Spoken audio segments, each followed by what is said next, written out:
This is the last class of this particular sixth course on inner peace development for the online course of Positive Recovery After Abuse and Trauma. And as with all the courses, this is not the end of understanding inner peace and how to attain it in your life. This is all based on a book I wrote this year on Own Your Peace, KISS Method for Inner Peaceful Living. And this is toward the end of the book. And I will tell you quite frankly that this particular class is not for everyone. This is the fourth cave, and the fourth cave information is not for everyone.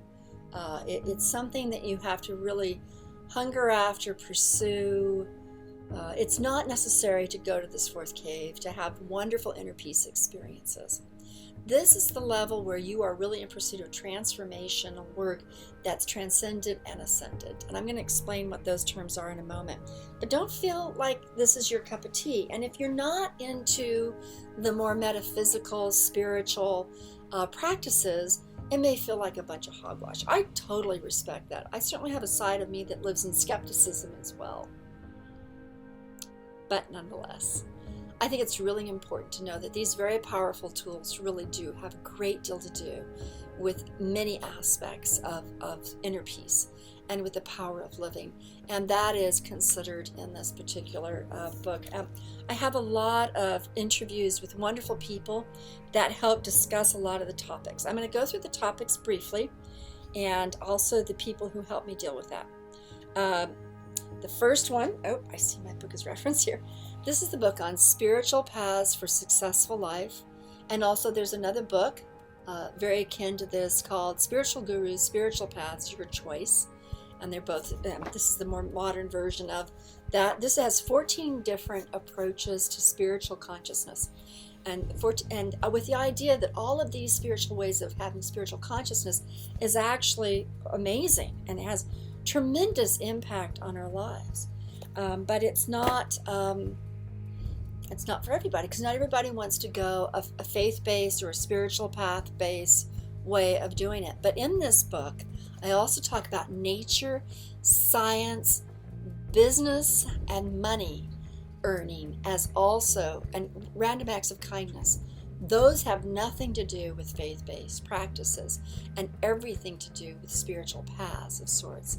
The practice of mindfulness and meditation are considered very powerful tools now. They've been popularized by a bunch of individuals, but those practices are thousands of years old and extend from Buddhism, Hinduism, and moved into mystic Christianity and the Kabbalistic practices that are relevant to Judaism and the whole wonderful meditative works in the Muslims routes, and then all I'm talking about the major religions that have these very mystical writers and mystical experience, the reveries. I will tell you that the mystical experience, the reveries, are so amazing. They're so transforming. And if you haven't had those types of experiences in your life, I'm going to suggest you study and chase after them to a degree, to a large degree, in fact, to a huge degree. I don't mean to step on anybody's toes. If you do not believe in these realms, I really respect that. You do not have to step into these realms in order to recover from abuse and trauma. You do not have to step into these realms in order to have wonderful lives. You do have to step in these realms, though, if you want to have transcendent and ascendant experiences. Another book that I have authored, I actually co-authored, it's called Your Soaring Phoenix, and there's a subtitle to it as well that'll give you more information, and the subtitle is Profound Tools for Spiritual Ascension with 26 Spiritual Teachers. Now, everybody in this room has gotten a free copy of this. This book is amazing. It has 42 different ascension tools. Now, when you start practicing ascension tools, you begin to realize that you are so much more than your body. You are so much more than your experiences. You are so much more than the traumas and abuses that you've suffered. That you are so much more than this life.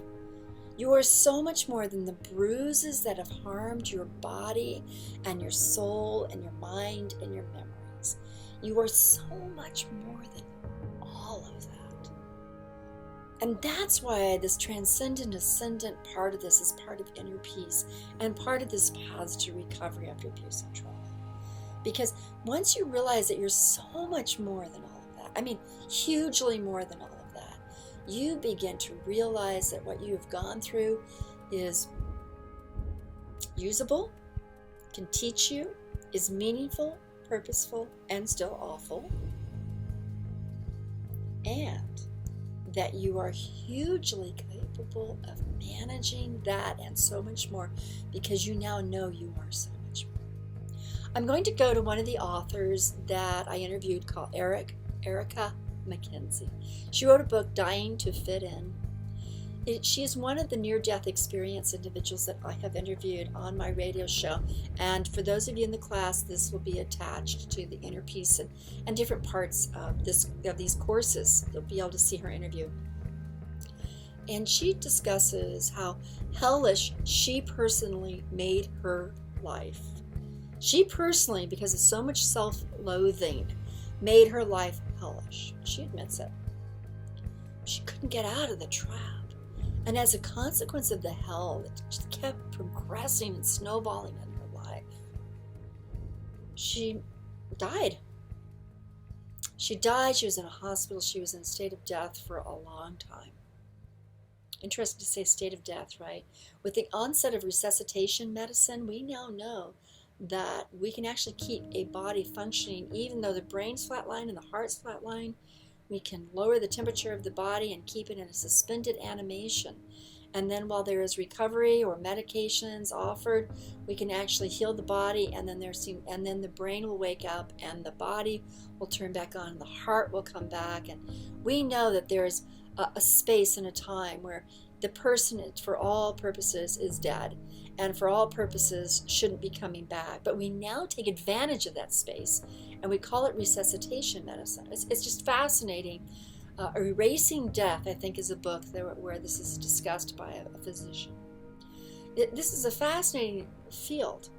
Now, individuals that come back into their body, we'll just say that way, who come back having had near-death experiences or after-death experiences, then come back and tell about them, can tell people what they were doing in the waiting room and what the doctor was saying and what was going in the operating room and what, they travel. And they can also talk about who they saw, friends, light, energy. They have downloads of amazing amount of knowledge. They have this profound experience of love. This isn't everybody's experiences. Some people's after-death experiences are horrible, terrifying, horrific, never to be repeated. I mean, they're just awful. But most of the ones we hear about are transcendent. And a person begins to realize that this physical existence is just either one of many or just a small aspect of who they are as much greater souls in being. Now, Erica describes this beautifully in the interview that I have with her that you'll be able to listen to. But she also describes in her book, Dying to Fit In, how she came back with this renewed sense of loving herself, which she had never been able to do, and giving herself so much acceptance, which she had never been able to feel. And yet, because she was able to experience and feel it in this after-death experience, she was able to download it and bring it back and integrate it into her being, because she knew she was so much more. Now, another transcendent experience is that of, I'm sitting on the meditation floors here, is the individuals that have past life regressions. Now, past life regressions is something I do with people. I might take a whole day to do it with an individual. They'll pay for the whole day. Or we'll do a whole day seminar. Or we do 2 hours of it. We're going to do a past life regression in our work here. I won't be able to do a past life regression with you in our meditations, but contact me. Now, past life regressions, it's interesting. The research by Heather Rivera Friedman, I always twist that up. She wrote a book about past life regressions, and she's also interviewed on my podcast. You'll see that down there, as well as her book is very readable and doable. Her research indicated that individuals that had experienced 4 to 6 different past life scenarios actually developed a greater sense of happiness because they had a different perspective on life. And so whatever traumas they experienced in this current life was put into an entirely different perspective. And what they were able to learn about their present life based on these past life regression experiences allowed them to be able to empower themselves to not only endure and survive, but it allowed them to emotionally and soulfully escape feeling like they had to feel kidnapped and owned by these moments, because they could gain a perspective that was so transcendent. So this is another way. And another way is through remote viewing. And remote viewing is a wonderful practice that actually was popularized by the governments. Russia, China, United States. Lots of books written on it. Some of them are kind of dark. The really good ones, a really good one that I love is John Orlowski's book. It's called The Sorcerer's Apprentice, I believe. It's really readable. John is a real interesting individual and lives with purpose and intensity. And his book portrays, again, the ability to use your mental capacities, your capacity to do remote viewing, that allows you to realize that you are not just your body, not just the history of your abuse and trauma, not just your situation right here and now. In addition, the experience of remote viewing gives you a sense of having so much more power to influence your life and those around you. It's a different type of power than just martial arts or self-defense. It's a different type of self-consciousness, awareness, that allows you to transform yourself. Now you take your abuse and your trauma, and it's real and it's present and it's right here. But you put it in the context of these other amazing experiences, dying and having a near-death or afterlife experience, past life regressions where you visit other lives that you can actually many times historically reference, research, especially with our online resources, and then remote viewing where you can actually go someplace, see something, experience it, be there, and then come back and then verify that your mind was actually there, or astral projection where you're actually traveling with your astral body. These things are just amazing. I call these soul journeys. And in my book, Your Soaring Phoenix, one section is dedicated to soul journeys. I actually have a website that's also dedicated to soul journey tools.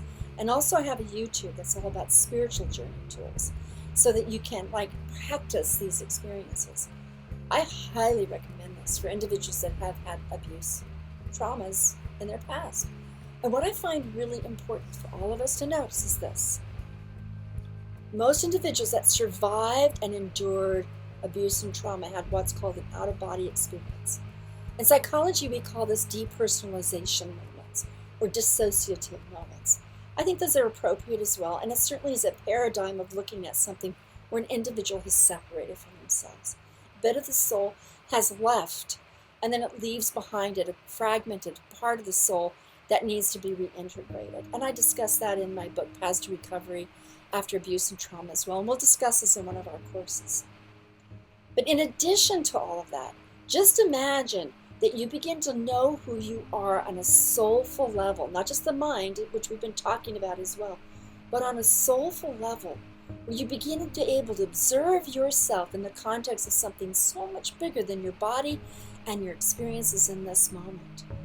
And that puts your experiences in an entirely different context, and you begin to explore it and understand it in a different way. So even though those horrors are right here, and they're real, now to be able to have other perspectives on it gives you something that transcends. And this is the transcendent peace. I talk about ascendant peace and transcendent peace in this book. I say that ascendant peace, which is like we talked about ascension tools, is when you yourself are in the process of recognizing how you can ascend to the spiritual domains of consciousness. Transcendent is when you live there as well as in this physical realm. And you can travel with ascendance, and you can experience ascendance, but living in the transcendent enables you to give with so much more inside you because you have overcome. And you're moving into the transformation. You're moving even beyond thriving because you are living in transcendence. So some people say we never actually live in transcendence in this lifetime, and I do not agree. Now, I'm not saying that I always live in transcendence, but I visit it a little bit like some people visit moments of inner peace. I can visit that transcendent place, and I know that I can spend even more time there. But to be able to know that that transcendent experience allows you to say, I'm so much more than my trauma and abuse. I'm so much more than my body. I'm so much more than my fleeting and flowing emotions. I'm so much more than my efforts to practice peacefulness. I'm so much more than what I do, say, feel, and be in this physical form. And if I'm so much more than that, what does that say to the perspective I cultivate in my life and how I interact with other individuals? It says a lot, and it's huge. Now, in the process of ascendance, before transcendence, there's so many laws about the cosmos, the laws of manifestation and intention, and the laws of creativity, and the laws of creation. It is, like everybody wants to, how can I create this, what I do, the laws of intention, the book The Secrets, and so forth and so on. Those are practices of ascendance. What's interesting, when you move into transcendence, those things don't matter as much, because this ascendance is all about empowering yourself in your connection with your soul, living on the soul consciousness and how your soul consciousness infiltrates into the 3D material dimensions. But when you're living in transcendence, it doesn't really matter. It's like it's relatively less important because other things are so much more valuable. That, to me, is supreme inner peace. Because you're not entangled in efforts. You're living in the reverie of the sublime. And I want you to know about that.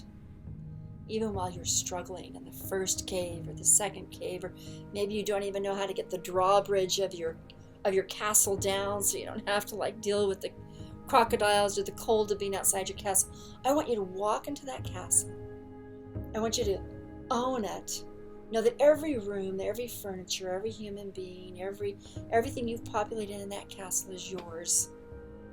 And that then you can go to the top of that castle and touch nirvana, Shangri-La, heaven, oneness, unity, divine force, God, the skirt of God. Remember that parable where I think it was an old man or it was a young child that scrambled to just touch the hem of Christ's tunic.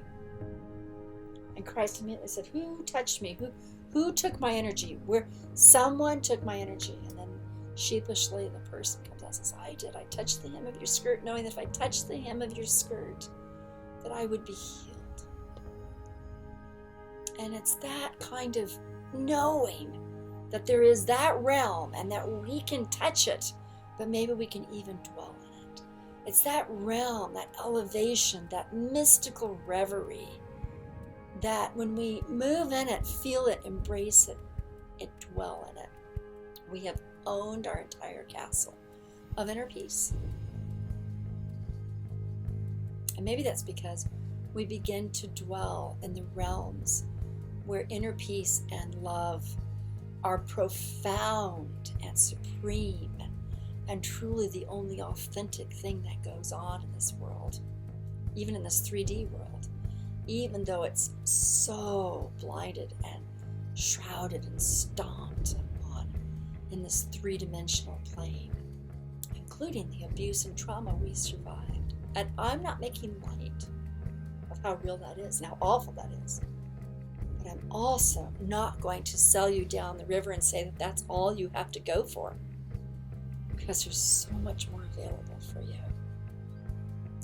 Okay. See you in the next course number 7. And now we are going to practice some ascendant and transcendent meditations. And we are as well, to some degree. But if you want to do more of this, then then this is truly a one-on-one or group experience. Okay.